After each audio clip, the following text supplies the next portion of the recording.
are listening to a One Pint Stand, a Minnesota craft beer podcast that tells the stories of craft beer in Minnesota and beyond. So kick back, relax, and grab a cold one. The show starts now. Hello, my name is Dan Bobian, and I write, produce, and host a One Pint Stand. I'm ecstatic that you're listening. This episode of a One Pint Stand is proudly brought to you by Unmapped Brewing Company.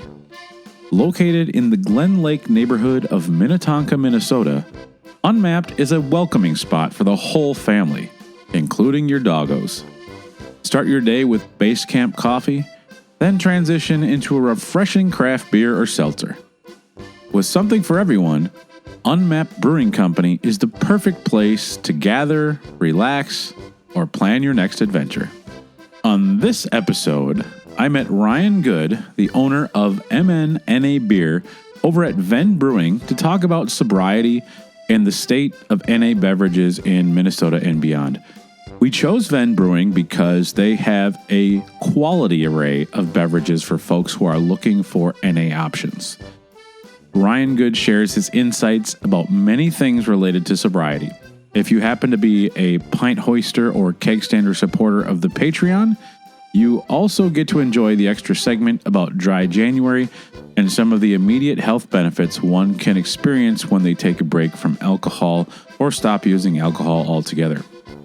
This is a topic that I believe is extremely important.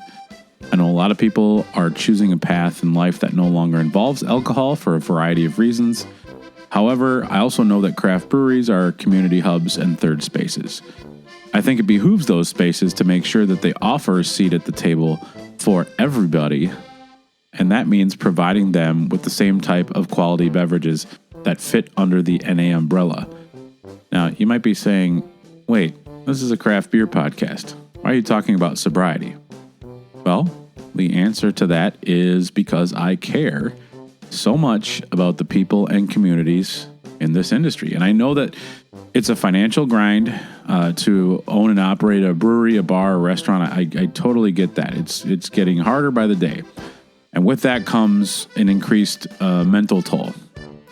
And if there's a way for people in these communities, whether it's the folks who work for breweries or it's the people that are going in and patronizing them, to get the message loud and clear that they can still be part of these spaces without alcohol, then I'm happy to help spread that message. It's literally the easiest thing that I have capacity to do to help. The more people that know about where they can find quality NA beer and other NA options, thanks to Ryan, the better. I also think that if you are listening to this and you know a brewery that maybe hasn't gotten on board with providing NA options for people coming in, this might be a nice reminder to let them know that, you know, they don't necessarily have to create their own. I think it's a investment to make your own NA beers. All you have to do is, you know, simply put some quality options in your cooler and make them available that go beyond Coke and Capri Suns. It's very simple. So let's head out to Venn Brewing, a place that provides a great option for NA beverages, for my chat with Ryan Good of MNNABEER. Cheers.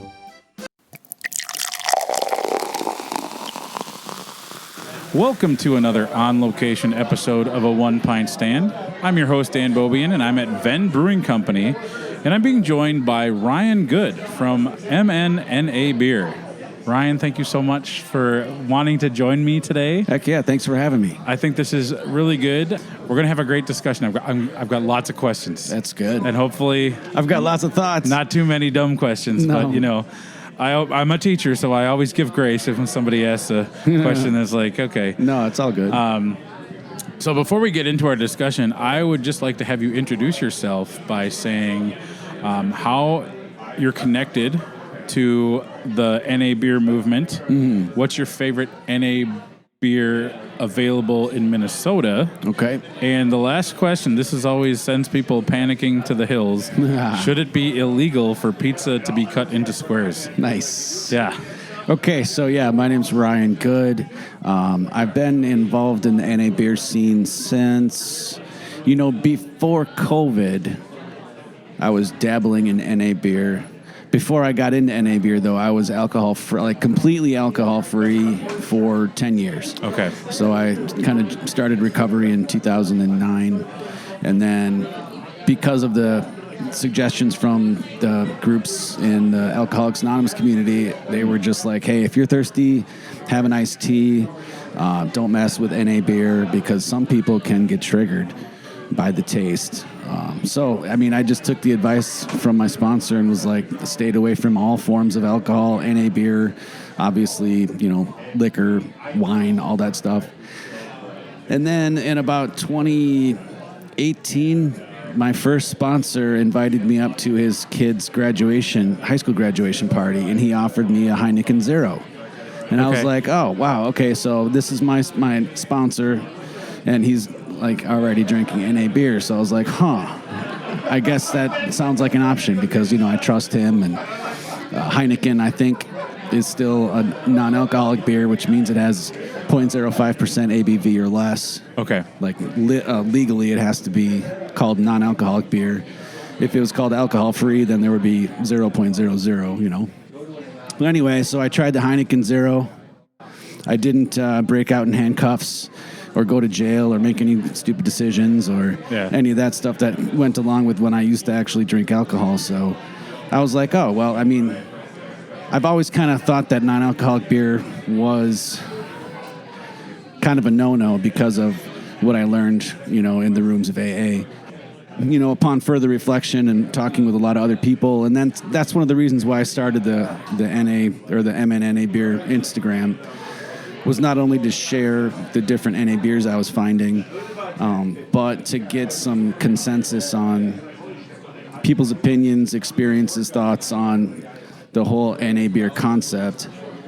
And the longer it went, the more of a harm reduction method NA beer kind of turned into for my life. Yeah. And I see that in other people too. Some people just go from an NA beer to a regular strength to an NA beer to regular strength and just zebra stripe, they call it, just to reduce their total alcohol intake. But the other thing too is, though, NA beer is another way to have connection with others and just avoid the negative effects that some people get from drinking alcohol. So, and I don't think it should be illegal to square cut pizza.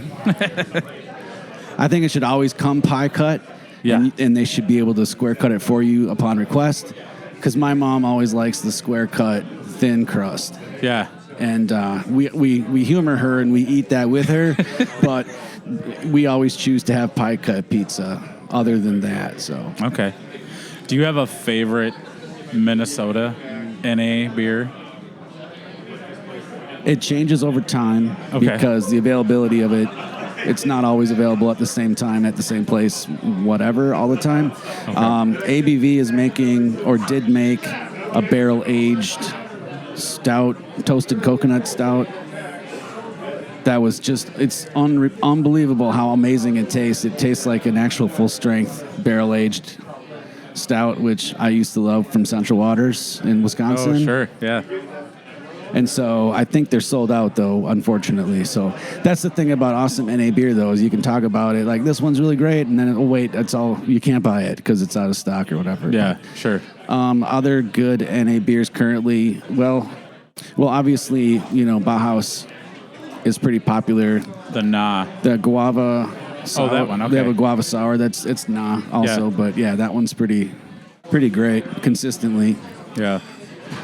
What others are out there? I've got a spreadsheet at home that I've kept to just be like, find out who's got what where. Sure. I really want to try the pistachio cream NA that I think that's Indeed. Yeah, yeah. I still have never had that one. I really want to. 56 Brewing always has at least one NA beer on tap. So, yeah, there's a lot of participation now, which is great. Yeah. Have you tried any of the Summit, like the Nialis? Yeah. Yep. I like that one, and they do a dark stout. Yeah, they've got a Irish dark. Yep. Then they've got an IPA. Then there's one called Latitude, I think. And then another one that's called Ambler. Okay. So the Ambler and the Latitude, I like the taste of those better than the Irish Dark or the IPAs. And I should mention that we're at Ven Brewing, and I'm drinking their Ven Gold non-alcoholic. And I mean, for me, I think I've had NA beers over the years, and I think they just continue to get better and better. Mm-hmm. Yep.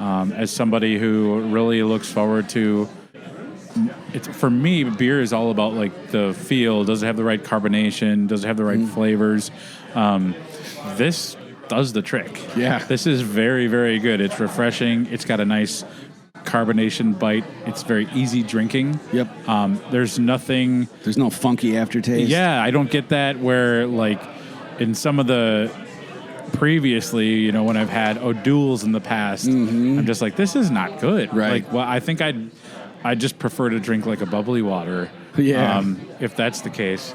I thought that O'Doul's Amber is super good, and I think they've discontinued it. I'm not sure about this, but yeah, O'Doul's has just been kind of the joke for a while. I think a lot of times it sat in the fridges for a while, and no one ever drank it. And then, like we were mentioning, the stigma about NA beer, and then connect that to O'Doul's, which didn't really taste that excellent. Yeah. So, I mean, it did open the door. Obviously, if anyone's familiar with the story of Prohibition, like breweries ended up making NA beer because that's how they could continue using their breweries. Yep. Is to make NA beer. So, yeah, there's some really good flavors out there. Back in like 2017, some of the NA beers had kind of a funky aftertaste. There was just some extra flavors that really weren't great. Yeah. But shout out to ABV Technology. Obviously, they're huge in this state for removing alcohol from full-strength beer. And over time, they've tweaked their machinery, and so it just gets better and better. I mean, that's why the Ven's got this here. Yep. And a lot of different breweries use ABV technology to remove alcohol. And it's just awesome. I remember that's the only reason that I found ABV was my MNNABEER Instagram. I was just cruising around on Instagram. I saw a Dangerous Man had, a picture of their chalkboards with all their beers on it. And then it showed a non-alcoholic beer. And I was like, huh? What? You have a non-alcoholic beer? Yeah. So I wrote them a note, DM'd them, and I'm like, so what is this, on tap? And they're like, yes, it's on tap. And I was like, what? So I asked them, like, tell me more about this. And they're like, well, we use this company called ABV Technology, and we remove alcohol from our beer to make a non-alcoholic beer. And, like, total mind, explosion.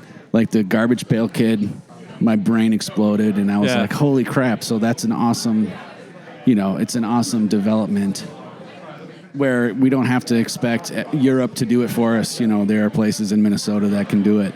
Yeah. And breweries can use them anytime. It's been fun to see some of the breweries really embrace that. I know that, like you said, they're not always on tap. There's kind of like hit or miss. I wish I could be more regular, especially for like this Ven Gold, which is just kind of like, I mean, I would imagine that a lot of the, like, not everybody, people have a preconceived notion about everything. I try to get people like who drink macro beer into craft beer. They're like, well, I don't know. It's all flavorless. No, it's different now. Right. There's like all sorts of stuff. If all you've drank is Bud Light, then that's all you're going to... Yeah. What is that process like for you to try to break down that, like, the preconceived notion that an NA beer is just going to be like O'Doul's? Like, how do you start that conversation? Well, that's an interesting concept. And it almost is like a Venn diagram where there's different circles that come together. There's a person who has an idea about beer, and then if you're a person who's thinking about like cutting down on alcohol, and then a person thinks about like, what should I even try NA beer? And it's like, it's awesome where all three of them can go together, where we can have really good tasting, non-alcoholic, local, and just kind of go through it all at the same time. Yeah. It's tough because some people who drink beer, let's say for me, when I was a beer drinker, I really liked, stouts and craft beers.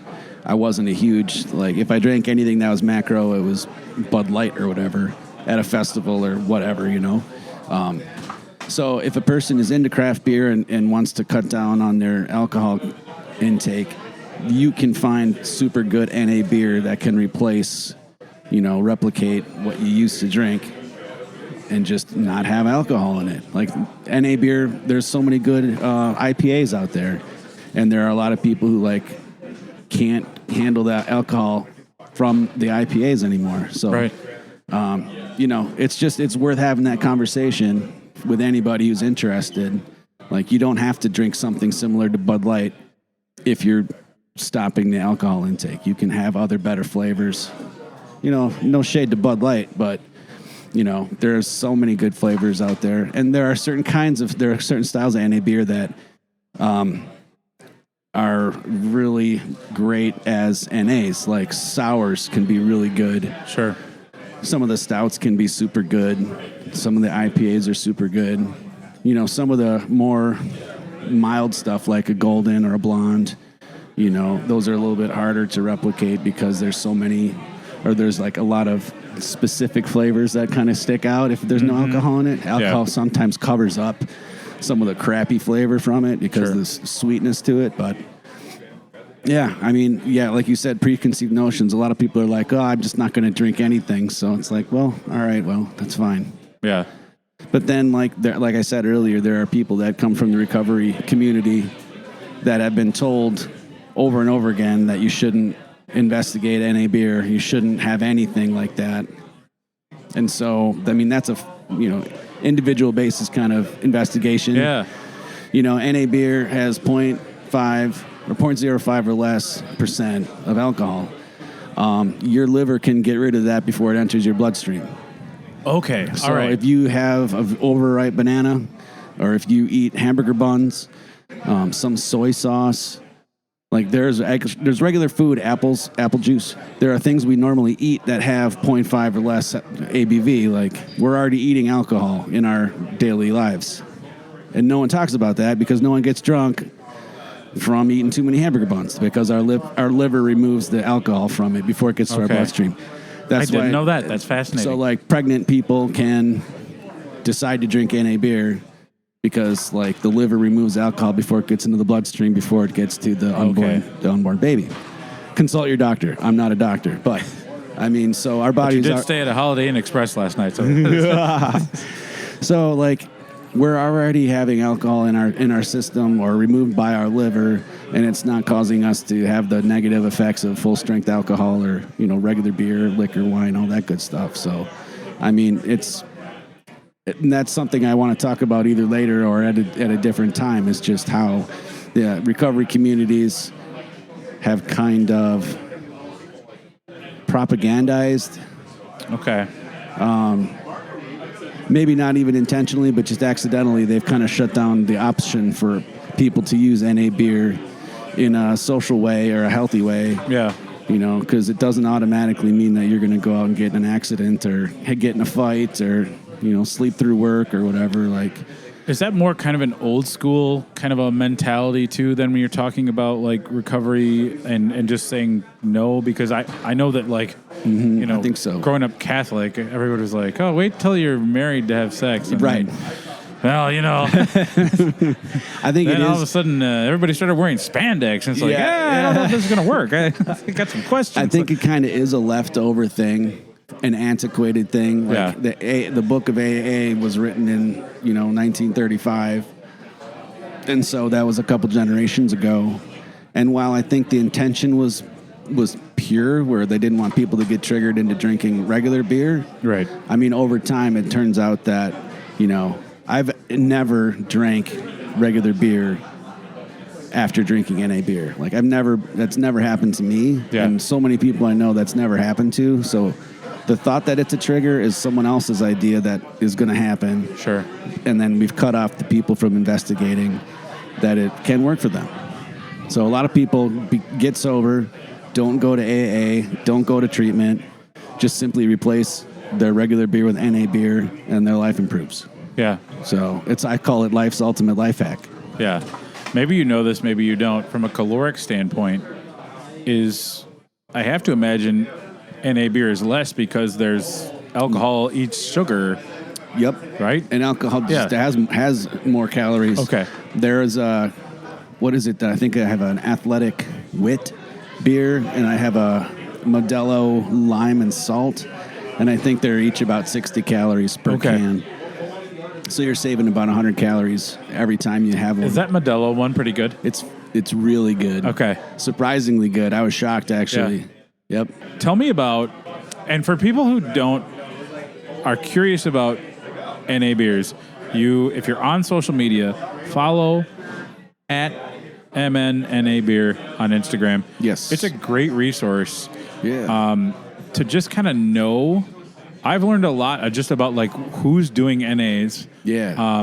And I think it's important too, because there's a lot of people have, they don't know how many different options there are available to you. And so you're a great resource. Tell me how MNNABEER started.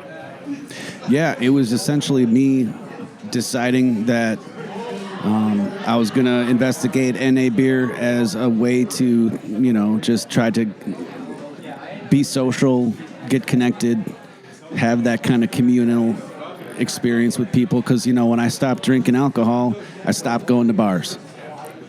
And that's one of the ways that we've been told by society is like, in order to be connected with people, we have to go drink in a bar. So, I lost that connection for a long time. And so when I discovered that, that Heineken Zero I had wasn't going to make me break out in handcuffs.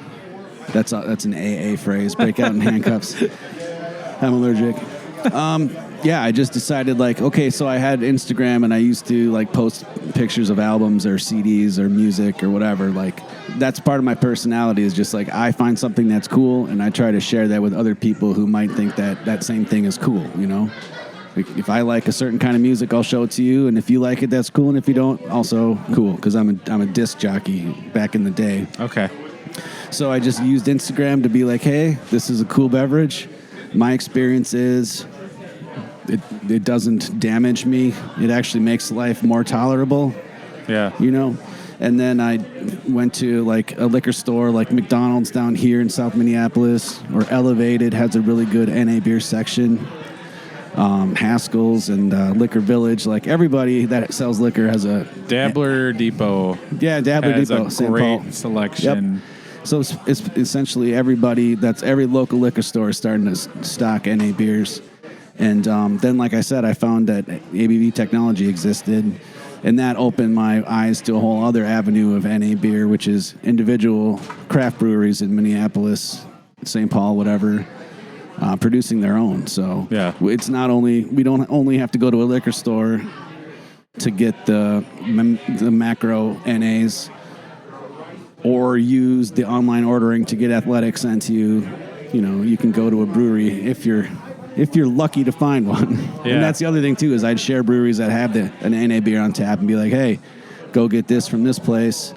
We can become part of the community or stay in the community, Well, and I think that's something that I want to really talk about, because before the taproom bill, there in Minnesota at least, if you wanted to have beer on tap, you either needed a neighbor who was a home brewer, who had a kegerator, or you needed to go to a bar. There were a handful of breweries that would pour you samples, but it was not this thing. And I think when you for me, I would have to, my mind was just blown when I went to Denver for the first time and saw all these tap rooms everywhere, and each one was a little different, and each one had its own community. True. And I think that for me, craft beer is as much about the flavor and the nuance and just nerding out about it, learning new styles, as it is about the people that I've met. Sure. And the thought of somebody participating in that and enjoying that, and then all of a sudden your body telling you, or people telling you hey, this isn't good for you. Mm-hmm. That would be very jarring, I would imagine. Yep, it's tough. And how does that, how do you still allow yourself, or can that experience still be replicated? because it's about community. This is a third space. Yes. That's a good question. Like I said a minute ago, when I started recovery, like I had to stop going to places that served alcohol just because I wasn't in a place where I could easily sit there and watch, everyone else drink and then not drink myself. Yeah. Like that is different for every person. And some people can do it right away. Some people it takes years. Some people can never do it again, really. Right. So I know when I would go to a venue for music and everyone had beer options and I wanted to drink something, I had to drink soda or an individual non-alcoholic beer. And so at least I could be kind of part of the community. Mm-hmm. But everyone's on a different journey when it comes to recovery. Like some people only drink by themselves alone. And so it's not so much about the community for them. Sure. It's just about the numbing of their emotions, what have you. But for a lot of people, they spend a lot of time in a communal area, either at a brew pub or at like a local watering hole or whatever. And if you have to remove alcohol from your normal operating system, there's kind of a grieving process that goes on because you think to yourself like, oh, I can't do this anymore. I'm not part of this community. I must be different than everybody. Everybody must think I'm, moving away from them or I'm against them or I don't want to XYZ, negative thoughts and all that good stuff. But, being able to come to Ven, have an NA beer. They have other NA beers in the fridge from Athletic, which is fine. Yep. But being able to come here, like use the food truck, bring your dog, play some cards, and just, like you said, have that community, meet new people. It's just, like you said, a third space. It's another way to be able to live without the consequences of, hurting ourselves if a person just can't handle alcohol. There's also plenty of people who can't drink alcohol because of medical conditions. Yep. There's also people who can't because of religious things, and there's just people that never started. Yeah. So, and like you mentioned how this is a third space, like there are dive bars that are third spaces. Yeah. And even some of the dive bars are starting to get better NA beer selections. Like Cedar Inn, they've got at least, I think they got 3, if not 4 NA beers. There's New Belgium,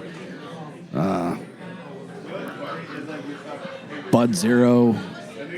Like you said, some people still have O'Doul's. I went to a VFW about a year ago, and they had 6 NA beer options.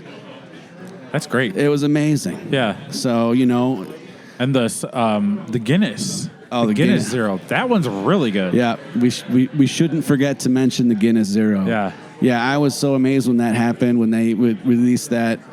I actually had someone from England send me a case before it was available in America because I just couldn't wait. Yeah. And it's just amazing. It's so tasty. It's so spot on. Some people actually prefer it to regular Guinness, so it's worth a shot. Yeah. Do you get a lot of people sending you NA beers from other places because you have such a robust following? I've done some trades. I've actually bought some here and sent them out. Okay. And then I have gotten some from actual breweries who would send me like sample packs, whatever. I got some from Go Brewing when they started off, Go has fantastic beers. Bureau, which is Tom Holland's NA beer company, they sent me a sampler pack. So yeah, there are some people who are willing to just be like, here, I want you to try this, and then I'll post about it, of course, which is part of the deal. Yeah, yeah. But, and then the sad fact is sometimes there's NA beers that just don't taste very good, but I usually don't post them. Yeah.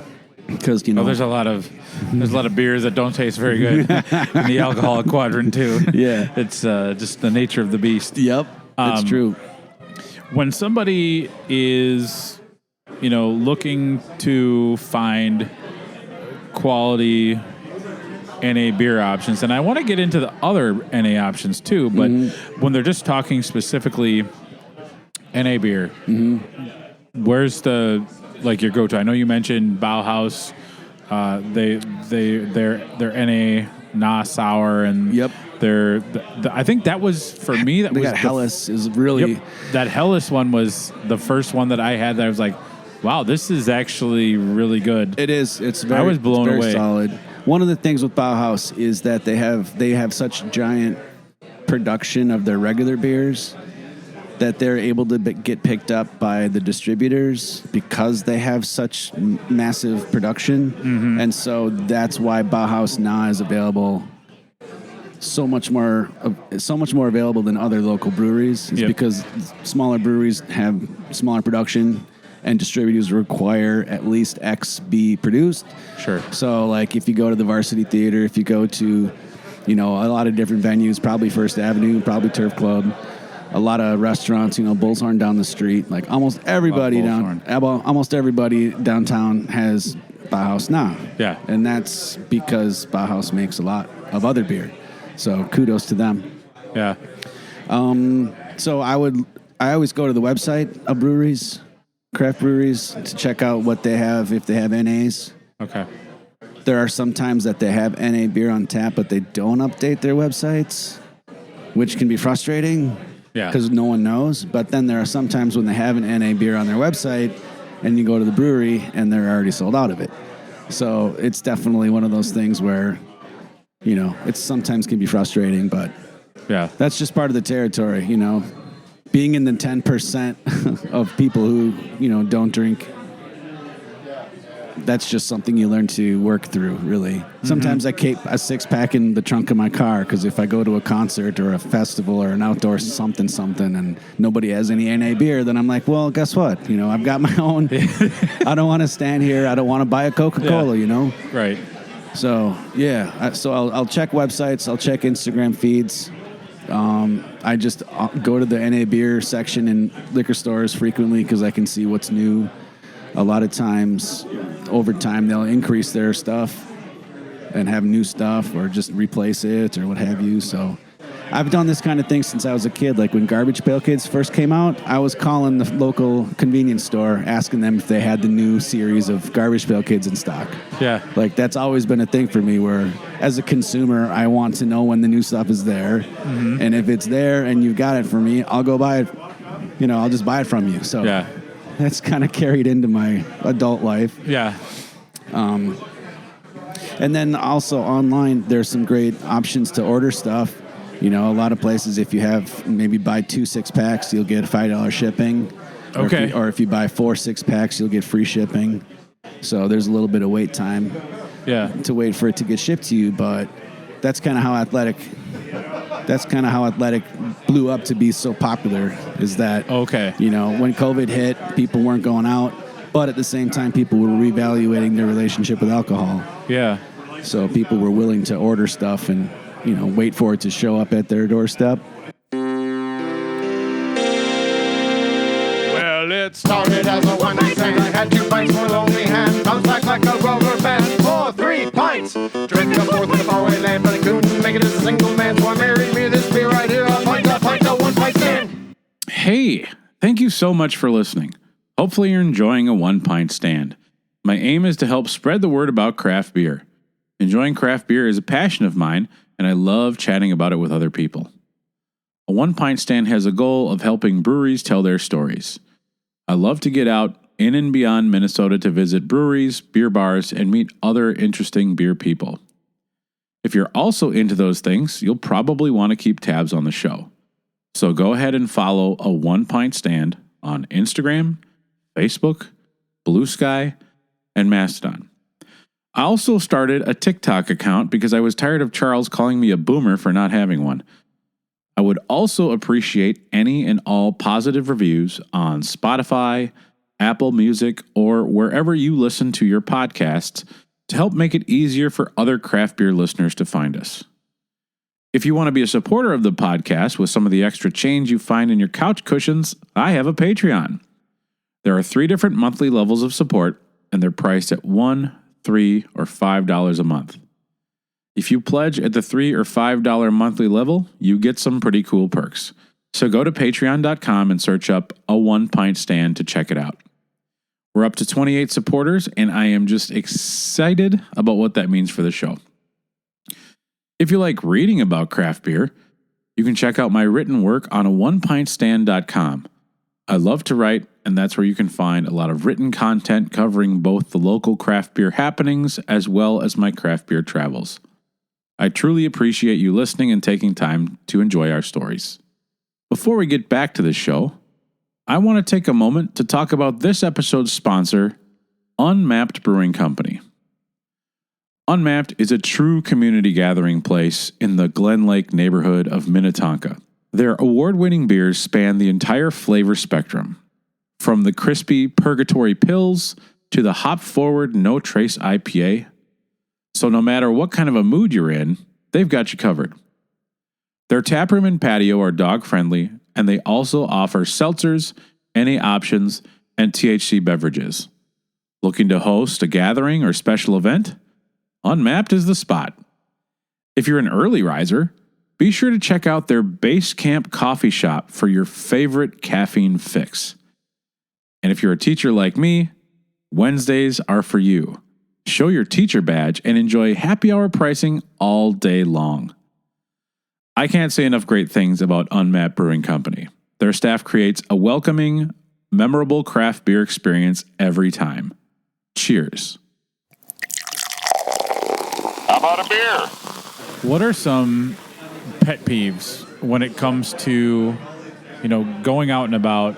And I know we talked about like the availability, how that's kind of, not great. If you go someplace to specifically try this NA beer that it's listed on your website, you show up, oh, you don't have it. Right. That's great. Yep, that's a pet peeve. What are some other things? And we can broaden it out to mocktails. Mm-hmm. I've talked to different people about that like, okay, what's a reasonable price point? Oh, sure. For a mocktail that's not just going to taste like juice on ice. So mocktails aren't my specialty, but I have been to places that have not great mocktails, and I've been to places that have, quite good ones. About the price, like, we're not just paying for the ingredients. We're also paying for the staff, for the ambiance of the restaurant, for the lights, electricity, whatever, what have you. I just went to Russell's on Grand recently. I've been there plenty of times, and their mocktail menu is fantastic. Okay. And it's not only just like juice and soda water, then you're done. Yeah. They've got actual syrups that are made in the house. They've got alcohol replacement spirits. Okay. And then obviously there's herbs, or not herbs, but there's different aspects to it that make it taste like something that's all its own. Mm-hmm. And so maybe they're $14 or whatever. Yeah. But if you get a Manhattan or an old fashioned, that's going to be similar price. Right. And a person just has to realize that they're not just buying what's in the glass. It's more about the whole entire experience. Yeah. And they still come in really cool glasses, they're still fancy, and you can still feel like part of the conversation and part having dinner with a drink, but it just doesn't have to have alcohol in it. Yeah. There's a bunch of different, I don't want to say fake alcohol, but there's a bunch of different alcohol replacement beverages on the market at liquor stores and online. Specifically, I'll say Free Spirits has a not bourbon that is phenomenal. Okay. It's got a great flavor. It's got like a burn that they use like capsaicin and like peppers. Okay. So it kind of has a burn like alcohol would. Again, some people can't drink stuff like that because it tastes too much like the real thing. Yeah. Sometimes they can't really deal with that, but I'm a flavor guy. I've always been a flavor guy, so it's really interesting how people can make new liquids that go into a cocktail or mocktail and can be used to make you feel like you're part of the conversation. Yeah. Instead of just being like, hey, can I get the Hawaiian punch or whatever? No. Yeah. Yeah. And I mean, it's a pet peeve, but that's just more about me having expectations than it is about what they're able to offer. And you can tell when a place has a really good mocktail menu or really good NA options. Like I just mentioned, Russell's, they've got at least 3 NA wines. Okay. And they've got 2 NA beers, but then they've got like 7 different mocktails. So they're invested by having a lot of different options. Sounds like they're kind of on the forefront of not just having a couple NA beers, but like also the different categories of things that everybody would want to have, whether they're imbibing or not, just like Correct. options. Yeah. Are there other bars around town that you know of that just do a really nice job kind of across the board? I would have to think about that for a second. And I know the answer is yes, but a lot of times I don't remember so much of the mocktail menus. Oh, sure. Actually, Bar Plus Cart, however you want to pronounce the place. Yeah, down in St. Paul? Yep, they have a really, really good mocktail menu. You know, they've got 7 or 8 different things. You know, they'll even use the egg whites to make it foamy and stuff. Okay. Or like, you know, they make it so good. You know, like smoked salt on the rim of a phony Paloma or something. Yeah, or like some of the names we've got issues with because they're not super creative, you know, but that's nitpicking. Yeah. So yeah, there's some. If I can come up with the other ones, I'll think of. I'll tell you right now. But sure. What are some things? And I really want to kind of like, again, we're talking with Ryan Good from MNNABEER to try to help educate the audience. I know that sobriety is not a new thing.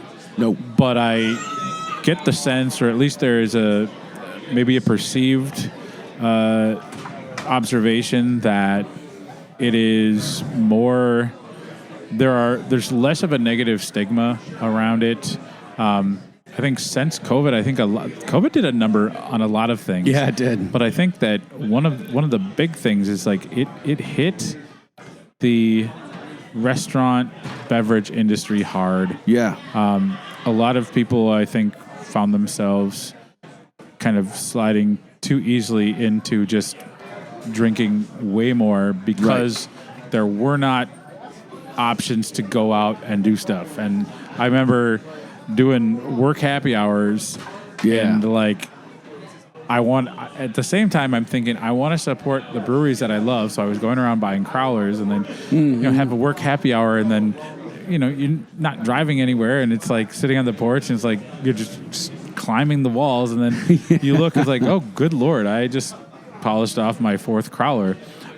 I would not do that at a normal happy hour. Right. And I think a lot of us got maybe a little too comfortable with that, and a lot of us like looked at, wow, that's maybe too much. The relationship with alcohol. Yeah. See, that's one of the things about COVID that I found to be real interesting is like when I started recovery, I had to change pretty much everything about my life. Yeah.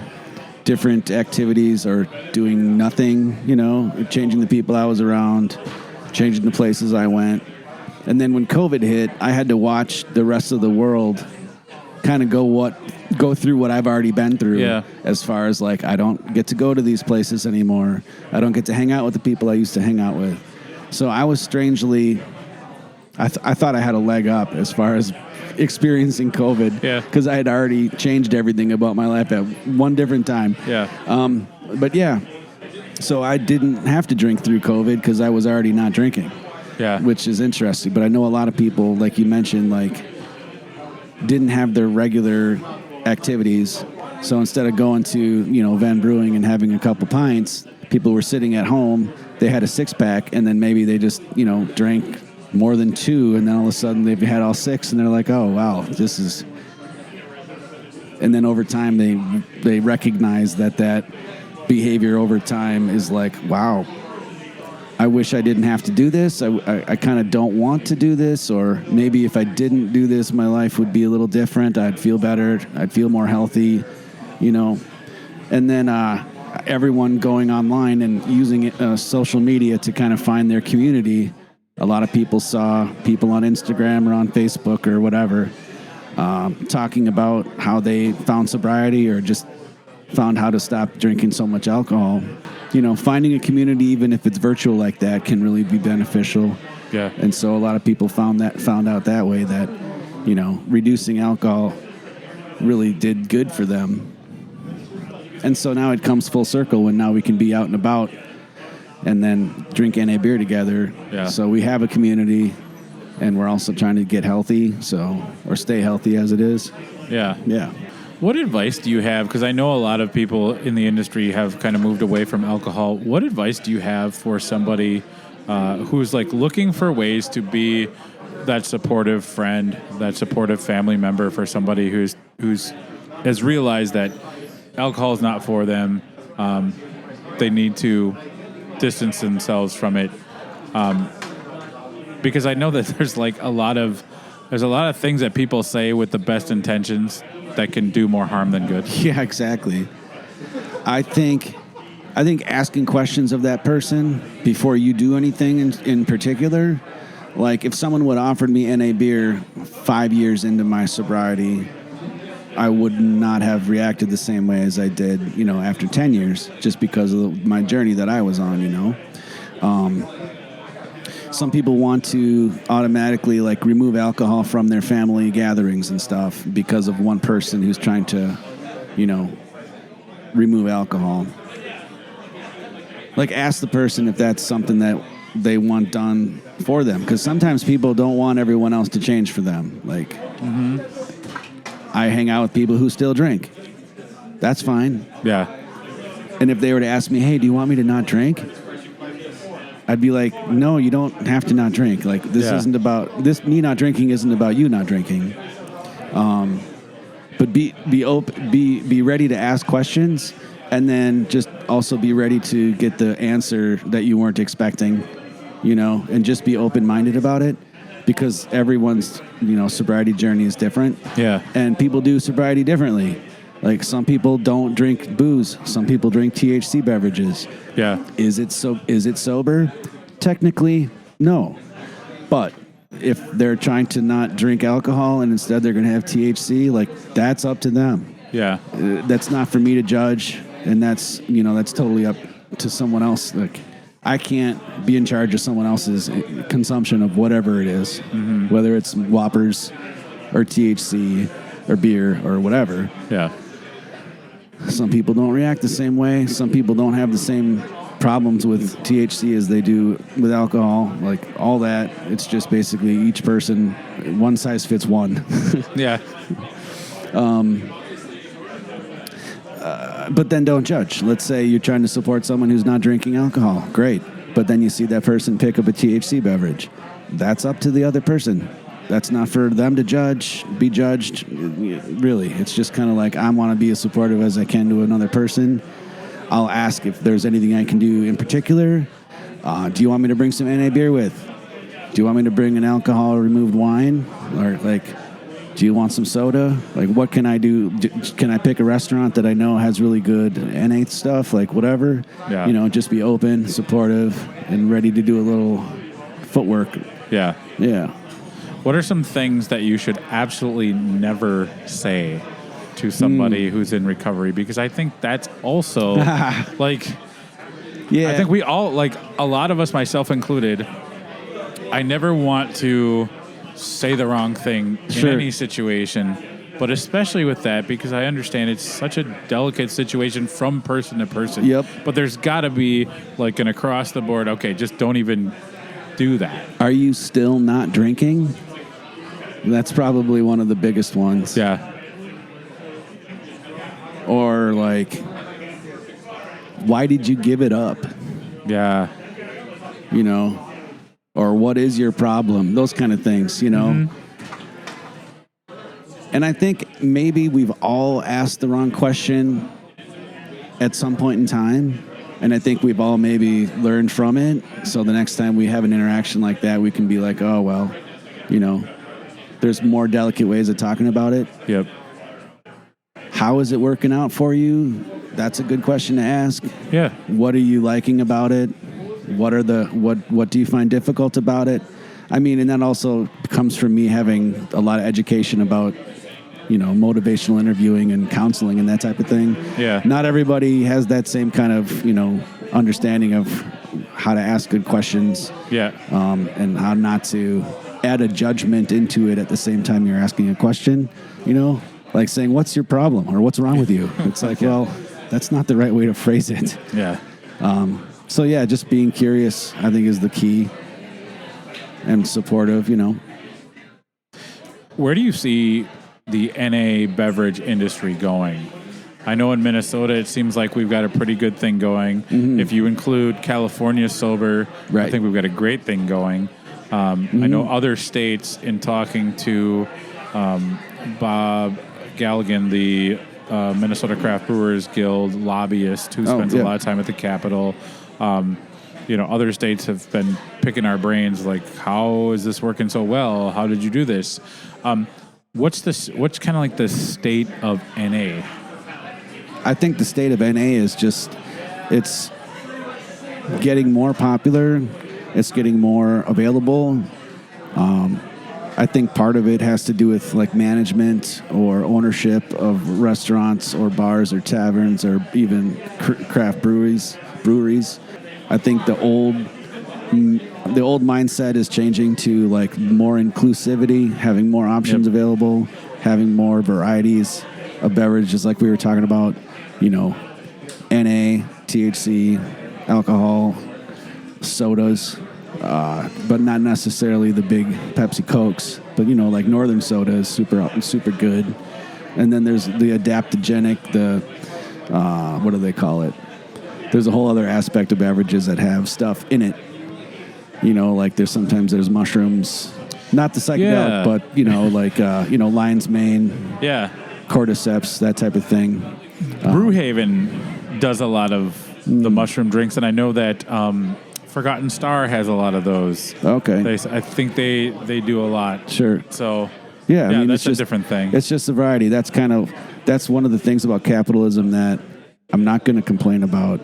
I mean, we do, as a culture, like to have a variety of options. Yep. And, as bad as capitalism is for the world, the benefit for us is that we get to choose a lot of different things. Yeah. I'm not into that many different types of toothpaste, but I like having that many different kinds of beverage when options. I walk down that damn cheese aisle at Kowalski's, I want to see a spread of options. Yeah. For sure. But yeah. A couple years ago, a brewery would have maybe one NA beer and that's it. And now if you come here to Venn, they've got their own NA beer. They've got THC seltzers. They got something that has neither THC nor alcohol. It's basically Zen free. So it's like a mocktail, sparkling mocktail. Then they've got sodas. They've got other canned, ready to drink mocktails. So they've got a lot of stuff. Yeah. Kudos to them, because it's taken years for these places to catch on, but obviously we've been paying attention for long enough where we have seen the trend go from 0 to 1 to many, and it's been tough to be patient through it all, but we're getting the benefit of it. Yeah. Mm-hmm. Well, I think now it's as much of a inclusivity thing for breweries as it is an economic thing, because beer is tanking. I think you just reposted or you shared a statistic about barrel. What was it? Barrels, or this was like the lowest. I can't remember the exact statistic, but it was pretty flooring. And I'm like, yeah. I put clappy hands on it too, didn't I? Across the board. Oh, it's not easily available for me to grab. That's the one thing about stories on Instagram, though, is that they disappear after 24 hours, and it's like, where the heck did I find that? Yeah. Nah, but if you go through, like, that's what my algorithm is it shows me a bunch of motivational therapy type stuff, and then it shows me alcohol industry stuff, and it's always like liquors, the sales of liquor, sale of beer, it's always going down. It's not always, but it's recently been going downhill. Yep. Just because people are starting to drink other stuff. Well, and I think it's like people want to be here, but right. If they've made some changes, if they're thinking about changing up their wellness or their physical health, right? There's a market share there, and I know that taking your beer, sending your beer to ABV to have that process, have it stripped. I know that you get back some seltzer base. Yep. But it's very expensive. I wonder, what is that point where there's enough volume and enough demand so that there's either, I don't know if ABV has like proprietary rights to that process, or is it feasible for another company to come out and also be there so that... Well, I can tell you that ABV will sell you one of their contraptions. Oh, interesting. It's like $250,000. Oh, great. So it's $250,000. Yeah. So, but if you, let's say you are in a brewery and you are in a metropolitan area, let's say Chicago, like you could buy one of those machines and then have other breweries in the Chicago area use you. So that's kind of a satellite option. Yeah. Because all this stuff, everything is all state, intrastate most of the time. There are other machines that do the same type of thing. The effect is the same, removing alcohol from a liquid. Yeah. And like Untitled Art is in Wisconsin. Yep. And Yeah, I've been there. They have a different kind of machine. It's not ABV's machine, but they have their own kind. And they do that for other breweries in that area. Yeah. You know, so I've always wanted to get 12 breweries together and have each of them produce X amount of a beer and have them all go and use ABV and get some type of discount, and then just have a brewery that has a whole extra 12 taps of any beer. Well, and I wonder, I know that speaking of Wisconsin, there was Alt Brew in Madison. It was all of their beers were gluten-free. And that was, I mean, kind of a rarity. I know some places will do totally gluten-free. A lot of breweries do gluten-reduced beer. Sure. But, I mean, how far are we away from a brewery that does exclusively NA products? I mean, I think it just has to come with the funding. You know, I think the interest would be there if you have enough people. I know Go Brewing has half of their taps are NA beer, half of their taps are either low ABV or regular beer. Okay. Because they share their space with another brewery. I'm not 100% sure on that. Okay. But it just has to come from someone making the decision to put the money on the line, essentially. Yeah. I mean, how many taps does a place usually have? 12, 16? Yeah, it feels like it just kind of keeps... I'd say 16 is probably usually a pretty common number. I mean, let's put 10 regular beers on tap, and let's put 6 NA beers on tap. Yeah. Okay, so let's say we got to get 6 NA beers. So then we have to have 6 different breweries go ahead and NA and make their beer NA. Yeah. So then every time you go to any of those 6 breweries, they're all sharing those 6 beers. I don't know how that's going to work. Yeah. Or if it can, but it's a good idea, though. I mean, I think it would just it's be my idea. It's my idea. So Ryan Good came up with that. I mean, I'm not the only one that's thought that, but you know, it has to. I think the only way that it's going to work like that is people have to work together. Yeah. I don't think one place is going to be like, all right, here we are. We're going to have 8 NA beers on tap. I don't think that's going to work because you're going to get a small section of the people there. But I think if you mix it with regular beer and NA beer, but make it intentionally, we're going to have a bunch of NAs on tap too, then you're going to get, I think, bigger buy-in from the public. Yeah. Now, you said earlier as we were talking, you said about 10% of people are sober. So I don't think that's accurate. I think, or like, yeah. So I guess what percentage of people? There's a like 1 in 10 people may have like an adverse relationship with alcohol. All right. So if you take 100 people, 10 of those people might have something that looks like a substance use disorder or an alcohol use disorder. Yeah. You know, and it just tracks where 90% of those people are going to have drinks and they're not going to have a problem. Yep. So, I mean, okay. That number seems high to me. I mean, I guess it depends on what a person wants to decide is an adverse relationship with alcohol, really. Yeah. But I've been in the rooms of AA a bunch, you know, and you see so many different kinds of people that it almost tracks where it's like, you know, 10 and 100. Yeah. But, and I mean, of course, that's armchair psychology, I suppose. Yeah. Because some people stop drinking, are sober for a while, and then end up being able to drink again, quote unquote, being able to drink again. I mean, that's an individual decision. Yeah. Some people are, you know,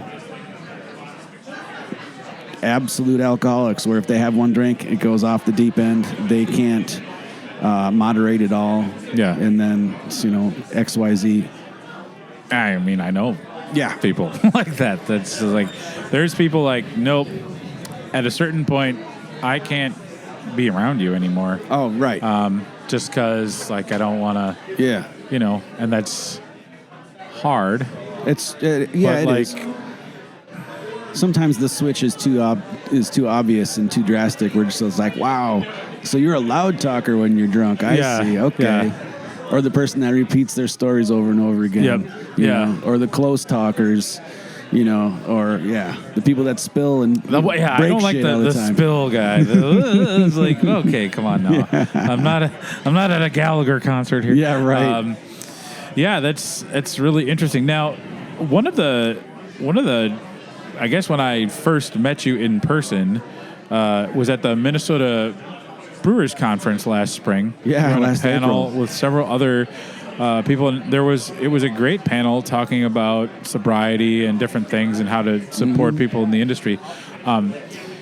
Do you have any things coming up that are similar to that, or like where can people who are are there places to get information, or like obviously people are going to want to follow your MNNABEER to kind of know about like what the NA beer things, and you put a lot of great information out there. But what are some resources that you have, or like any shout outs you want to give to other people who are trying to kind of get the word out there? Well, I tell you, we were talking about Whitney earlier. She's ostracized. She's the person behind the ostrich. She was part of that panel last year, and she works for Marco, which is Minnesota's recovery community organizations. Okay. I think. Let's see. That's an interesting perspective when it comes to people in the recovery community and utilizing NA beer as harm reduction. So ostracized is officially alcohol-free. There is no alcohol in that beverage at all, you know? And so coming from the recovery community, it's a little easier to understand and explain and support and, you know, suggest, like, here's a beverage. There's no alcohol in it. It might taste like a beer, but there's no alcohol in it. So you don't have to have the conversation about 0.05 ABV, whatever. Yeah. Whitney's doing awesome stuff. I would find her online and follow her because she's involved out in the community a lot more. I just got done with grad school, so for 2 years I was sitting on a couch on a laptop. I wasn't involved in the NA beer scene hardly at all for almost 2 years. And I'm just starting a new job just now, so I'm going to have less time to think about NA beer even, which is fine. I don't have any things happening. I used to do volunteering with the Beer Dabbler. Okay. I worked the NA beer, or the what do they call it? The designated driver tent. Yep. I did that with Beer Dabbler, and I did it with Winter Beer Dabbler. I've done a couple other things. Hops for Hunger. I did the NA beer thing there. I'm not doing that this year either. You know, I think there's going to be some other things happening in the future that I want to be a part of, but I think in May there might be a non-alcoholic beer festival in Minnesota. I don't have too much info on that. Okay. I've got a buddy who's out of Colorado that's working on putting that together across the country. He's doing different ones, so we'll see about that. Tyler's his name. There's going to be, I think, an NA event that's partnered with Pride, I think, in June. Okay. Whitney's going to probably have information about that. That'd be good to have on people's radar. Yep, for sure. Yeah. I've always wanted to have more NA beer at like art fairs or, food truck festivals or, music festivals. I think there needs to be more of a availability of NA beers for music festivals because I'm a huge music fan. Yeah. And that's something I would get involved in if the time is right. I could maybe put some time into that. So if anyone's interested in that type of stuff, reach out. Yeah. MNNABEER, Minnesota non-alcoholic beer. That's what that means. Yeah. Well, Ryan, I've learned a lot. Thank you so much for sitting down with me. Thank you for your candor and all the information that you shared. I really appreciate it. Yeah, it's a dream to be able to talk about this stuff instead of just sitting and thinking about it. There's a lot to say. There's a lot to talk about. There's a lot of connections to be made. There's a lot of stuff that we've been told that we've never considered or thought about. A lot of things we've learned are kind of outdated. And a lot of people are hesitant to do the thinking about their relationship with alcohol. Yeah. And I think people are afraid that their life is going to be over or that their relationship to society in general is going to change. For a portion of people, their relationship with society does change. Yeah. But it doesn't have to be looked at as a negative or a removal. It can be looked at as a benefit, or a modification even. Yeah.